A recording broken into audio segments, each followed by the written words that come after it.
Барлықтарыңызға сәлем. Бүгін каналда осындай паста болонезе рецептісі болады. Бұл тағам ресторандағыдай дәмді әрі өте оңай жасалынады. Егер видео қызық болса, менімен бірге болыңыздар. Пастаны пісіру үшін қажетті ингредиенттер видео астында описание бөлімінен қарасаңыз болады. Алдымен соус болонезе жасаймыз. Ол үшін қызанақты осылай видеода көрсетілгендей тек сыртын ғана 4 немесе 6 бөлікке кесіп шығамыз. Бұл әдіс кейін қызанақтың оңай ашылуы үшін жасалынады. Енді осы массаға қайнап тұрған ыстық суды толтырып құямыз және оны шамамен 8 немесе 10 минутқа қалдырып қоямыз. Енді ол уақытта барлық көкөністерімізді турап шығамыз. Пиязды осы видеода көрсетілгендей ұсақ 4 бұрыш формасында майда етіп тураймыз. Және де сәбізді дәл солай ұсақ 4 бұрыш формасында турап шығамыз. Егер де сізде сельдерей болмаса, тек қана сәбіз бен пиязды қуырып пісірсеңіздер де болады, немесе сельдерейді жасыл болгар бұрышымен алмастырып пісірсеңіздер де болады. Оны да дәл солай тураймыз. Енді суда тұрған қызанақтарды видеода көрсетілгендей оңай тазартып аламыз.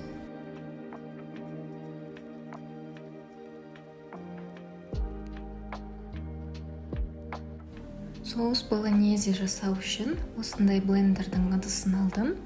Осы ыдысқа енді қызанақтарды видеодағыдай ірі бөлікке бөліп, блендердің ыдысына салып шығамыз. Оған чеснок қосамыз. Және де 2-3 шай қасық томат пастасын қосып, дәміне қарай тұз бен 1 ас қасық қантты қосамыз. Соусқа ерекше дәм беру үшін құрғатылған орегано немесе базилик және де итальяндық шөптерде қоссаңыз болады. Және де 1-2 ас қасық сұйық май қойып, барлығын блендермен жақсылап араластырамыз. Егер сізде блендер болмаса, дәл осы ингредиенттерді езіп жасасаңыздар болады. Міне осымен соус болонезе дайын болды.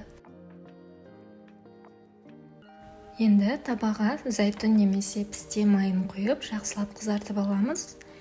Енді осы қызарған майға пияздарымызды салып, жақсылап сарғайғанша орташа отта қуырып аламыз.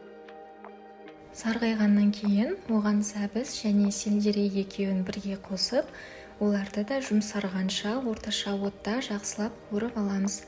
Әрдайым араластырып отырамыз. Енді жартылай піскен көкөністерді осылай шетке жинап шығамыз. Менде майы тартылып кеткеннен кейін кішкене зәйтүн майын қосып шықтым. Енді осы қызарғаннан кейін оған тартылған етімізді осылай қосып, көкөністермен бірге жақсылап қуырып аламыз. Егер де видео рецепт сізге ұнаса, менің каналыма тіркеліп, лайк басып кетіңіздер. Енді дәміне қарай кішкене тұз сеуіп, барлығын жақсылап араластырып аламыз. Және осы дайын болған массаға бағанағы соус құямыз. Қойғаннан кейін орташа отта ұстап, бір-бірімен араластырамыз.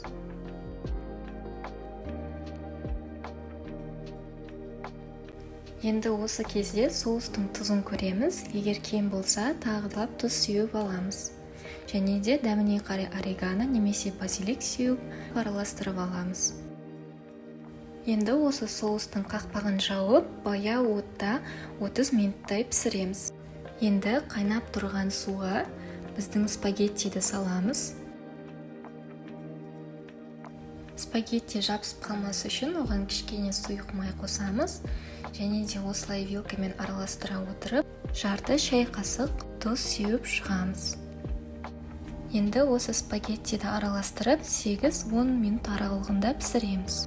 Спагетти пісті, оны көп пісірудің қажеті жоқ. Егер суда көп тұрса, оның көлемі үлкейіп кетуі мүмкін.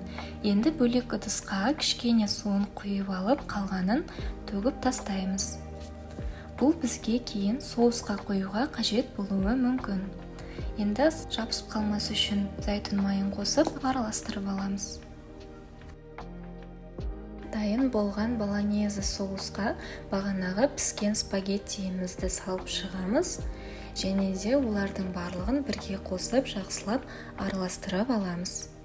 Енді осымен біздің паста дайын болды. Дастарханға қояр кезде пармезан ірімшігімен және черри қызанақтарымен әсемдеп ұсынуға болады. Барлықтарыңызға ас болсын.